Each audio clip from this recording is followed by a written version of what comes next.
Started to draw like most children by the time they are 3. I was 3 years old. But by the time I was 6, I was absolutely clear that I was going to be a painter.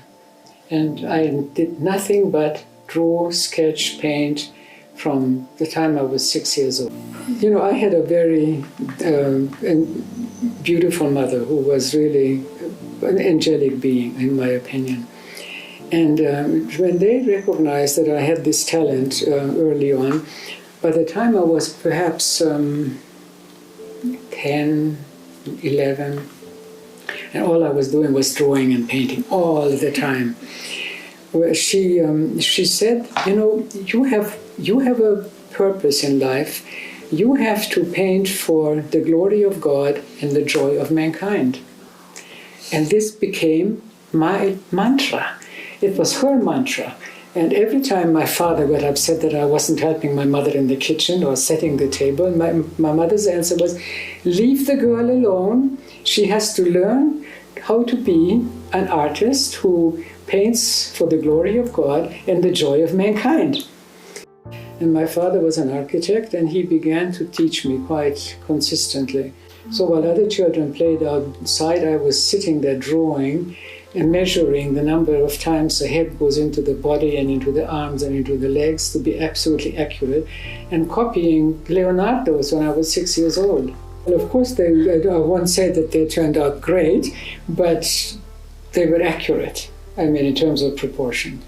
I began to be aware through my own meditation and spiritual quest, which started also very, very young, probably by the time I was 8, that I really wanted to paint what I consider just consciousness force. Consciousness as it manifested in matter, as it manifested in just our essential beings. Actually painted from a meditative perspective or meditative attitude from, I would say, probably from my early 20s on. And everything that I painted arose from this meditative inner space. They went through many, many different dimensions. I went through many different realms that I painted and that were revealed to me. In the process, I have been studying Sri Aurobindo since my mid-20s, and one of the things that fascinated me the most was his teaching on how to acquire a silent mind.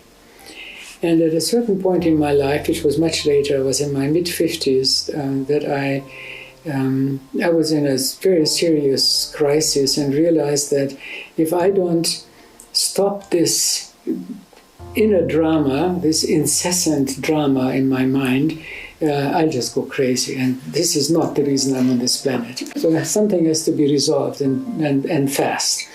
So I decided to take Sri Aurobindo's teachings very seriously. So I observed this for 2.5 days and did not allow a single thought to penetrate that wall and moat.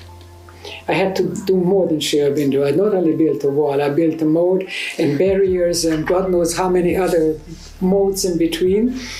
Sure enough, within 2.5 days, when I took my usual walk to my studio, I realized that everything was in silence and everything changed. Everything changed. And I was able to access this silence any time after that until now. Any moment it's there. And it's there because it's our natural state.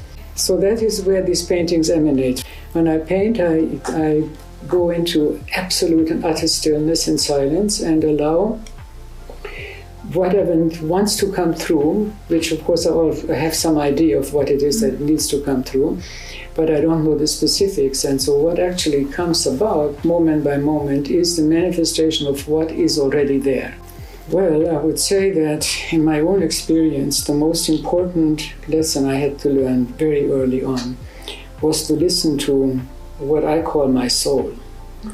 Not even my heart, but the soul, because I believe that we are all guided by a higher entity within us, which is this inner knowledge. And it knows what our incarnation is about. It knows what our purpose is. It knows what it is that it wants to fulfill in this particular life. And what we really need to do is to be open to their guidance at all times.